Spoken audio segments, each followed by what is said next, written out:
ध्यान दो, चलो ध्यान दो थोड़ा सा। Notable point of Indian civilisation and culture, ठीक है ना। अपने अपना कॉपी पर ध्यान देते जाइए और ध्यान देते जाओ। सबसे पहले करना क्या है कि इंडियन सिविलाइजेशन एंड कल्चर है क्या, एक प्रकार से ऐसे है। क्या है? ऐसे का मतलब क्या होता है? निबंध, ठीक है। जिनके रचयिता कौन है? महात्मा गांधी। महात्मा गांधी जी का जन्म हुआ था 2 अक्टूबर 1869 को, 1869 ना। कहाँ? पोरबंदर, गुजरात, ठीक है। इसका नोटेबल पॉइंट हम लोग कुछ देख लेते हैं। नोटेबल पॉइंट का मतलब इस चैप्टर में याद रखने योग्य कुछ बातें, जिससे कि हम लोग का ऑब्जेक्टिव क्लियर होगा। सबसे पहले है Indian civilisation and culture is so remarkable essay that is composed by Mahatma Gandhi.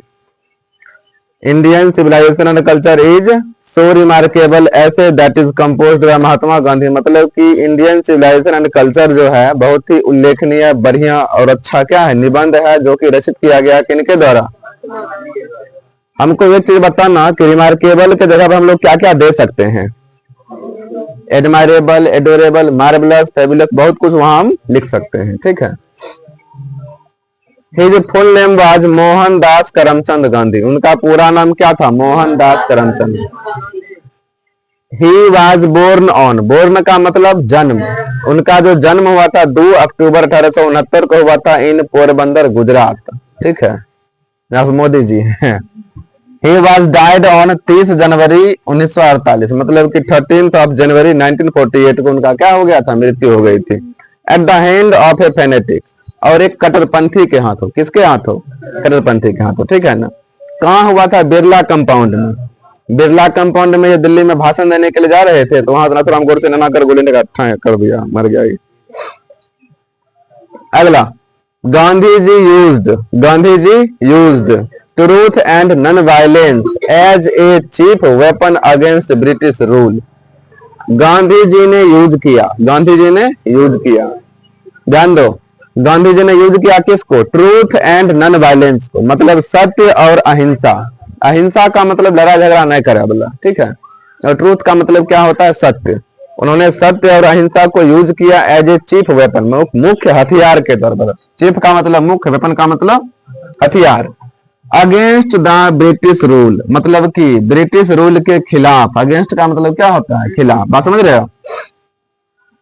Gandhi ji completely dominated from 1915 till 1948, मतलब कि गांधी जी ने भारतीय राजनीति में 1915 से लेकर के 1948 तक कंप्लीटली डोमिनेट किया। बात समझ रहे? अपना वर्चस्व कायम रखा।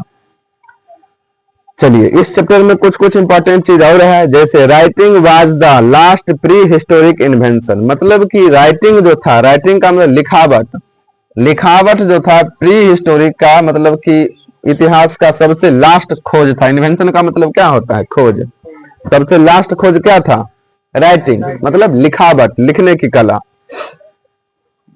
8वां, गांधी जी प्रीफर्स स्पिरिचुअलिज्म। क्या पढ़ेंगे इसको?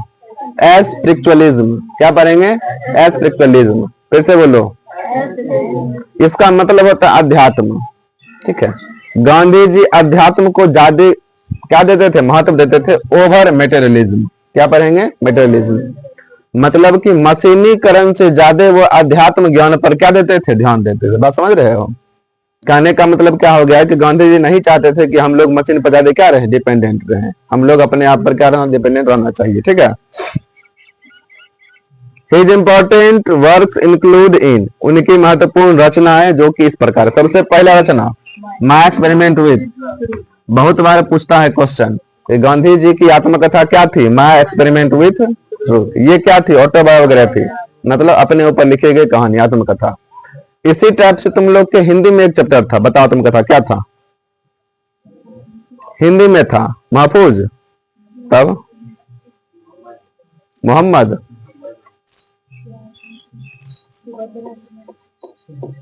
चैप्टर का नाम बताओ, लेखक कौन है? आप जूठन, जूठन था आत्मकथा। जूठन के रचयिता ओम प्रकाश वाल्मीकि। ओम प्रकाश वाल्मीकि, उन्होंने भी अपने जीवन पर क्या लिखा था? आत्मकथा लिखा था, ठीक है। दूसरा है यंग इंडिया। दूसरा क्या है? यंग इंडिया, जो कि एक आर्टिकल था। ये क्या क्या था? आर्टिकल मतलब पत्रिका। अकॉर्डिंग टू गांधी जी के अनुसार mind is a restless bird. हमारा माइंड जो है यह एक रेस्टलेस बर्ड है, मतलब बेचैन पक्षी है। क्या है? ये क्वेश्चन पूछेगा 4 नंबर में।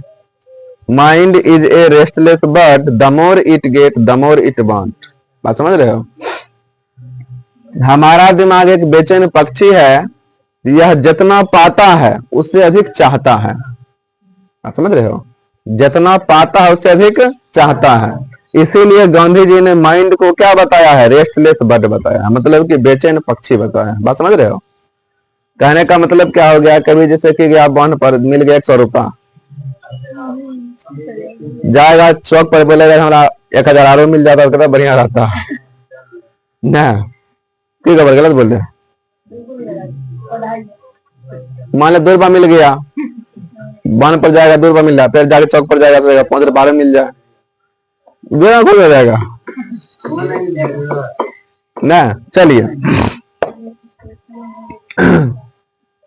अगला है civilisation helps in the development of sense of duty. कहने का मतलब क्या है? सिविलाइजेशन हमें सिखाता है किस चीज के विकास के बारे में? सेंस ऑफ ड्यूटी, कर्तव्य के पथ को, कर्तव्य के। अगला आवर एंसेस्टर्स। एंसेस्टर्स का मतलब होता है हमारे पूर्वज। क्या होता है? पूर्वज। आवर एंसेस्टर्स सेटिस्फाइड, हमारे पूर्वज संतुष्ट थे, विथ स्मॉल विलेजेस, छोटे छोटे गांव से, ट्रू होम रूल, सच्चे गृह नियम से, एंड सिंपल लिविंग, मतलब कि सादा जीवन जीने से। आप समझ रहे हो? हमारे पूर्वजों का क्या ख्याल था? सादा जीवन, उच्च विचार, simple living and high thinking. बात समझ रहे हो? आवर फोर फादर्स, हमारे वंशज, हमारे पूर्वज जो थे, ठीक है ना। फोर फादर का मतलब वंशज या पूर्वज। डिड नॉट इन्वेंट, इन्वेंट का मतलब खोज करना, मशीनरी, हमारे पूर्वजों ने मशीन का खोज नहीं किया, मशीन का आविष्कार नहीं किया। क्यों नहीं किया? बिकॉज, क्योंकि, दे न्यू, वे जानते थे, वी वुड बिकम स्लेव्स, क्योंकि वे जानते थे हम लोग क्या बन जाएंगे? गुलाम। और आज हम लोग गुलाम बन भी चुके हैं, बिल्कुल बने हैं गुलाम, मशीन का गुलाम बन चुके हैं। जैसे कि मान लो अगर दीवार में ड्रिल करना है, मशीन चाहिए। पहले जमाना में करता कि था छेनियों हाथ में भिड़ जाता था, अभी उतना ज्यादा नहीं भिड़ेगा। सोचेगा चलो भाई कथिल उतना करेंगे, हम मशीनें ले आते हैं तब जाके ड्रिल करेंगे। मान लो चौक पर जाना है, अब सोचता है कि मोटरसाइकिल आएगा तब जाएंगे। पहले जमाना में पैदल लोग निकल जाता था, कि ना है? तो वे जानते थे, हमारे पूर्वज जानते थे कि अगर मशीन का आविष्कार कर देंगे तो इसको क्या बन जाएगा? स्लेव्स, मतलब गुलाम बन जाएगा। अगला in this extract pharaohs were rulers of Egypt, मतलब कि इजिप्ट के जो राजा थे, इजिप्ट के जो क्या थे? राजा थे, उसको क्या कहा जाता था? फेरोस। क्या कहा जाता था? फेरोस। बात को समझ रहे हो? इजिप्ट के राजा को क्या कहा जाता था? फेरोस। ठीक है। Gibbon is associated with Italy, मतलब इटली जो है किसके नजदीक सटा हुआ है या किसके नजदीक बसा हुआ है? गिबोन के। किसके? जैसे कि अगर पूछ लेगा अजहर किसके एसोसिएटेड है? बूढ़ी गंडक के, है कि ना? अजहर जो है किसके एसोसिएटेड है? बूढ़ी गंडक। सिमरिया किसके एसोसिएटेड है? गंगा नदी। उसी प्रकार से इटली किसके एसोसिएटेड? गिबोन। किसके? अगला the invention of the fire proved a milestone in our development, मतलब कि क्या हो गया कि आग का आविष्कार, इन्वेंशन ऑफ फायर, आग का आविष्कार ने हमारे विकास में एक बड़ा सा माइलस्टोन ला दिया, मतलब बहुत बड़ा उपलब्धि ला दिया। बात समझ रहे हो? चलिए यहां तक था हम लोग का। इसमें है क्या कि ऑब्जेक्टिव बहुत ज्यादा बन जाएगा इससे। जैसे कि पूछ लेगा द इन्वेंशन ऑफ डैश, यहां पर दे देगा डैश। बात समझ रहे हो? Proved a milestone in development, क्या भर दोगे? फायर। ऐसे करके पूछ लेगा ऑब्जेक्टिव में। जैसे पूछ लेगा dash is associated with Italy, यहां पर डैश दे देगा, क्या हो जाएगा? गिबोन। जैसे यहां दे देगा कि dash were rulers of Egypt, यहां पर डैश देगा, क्या हो जाएगा? फेरोस। मतलब जहां जहां पर मेन मेन पॉइंट है तो वहां पर डैश दे देता है। और ये 24 में पूछल क्वेश्चन है। बात समझ रहे?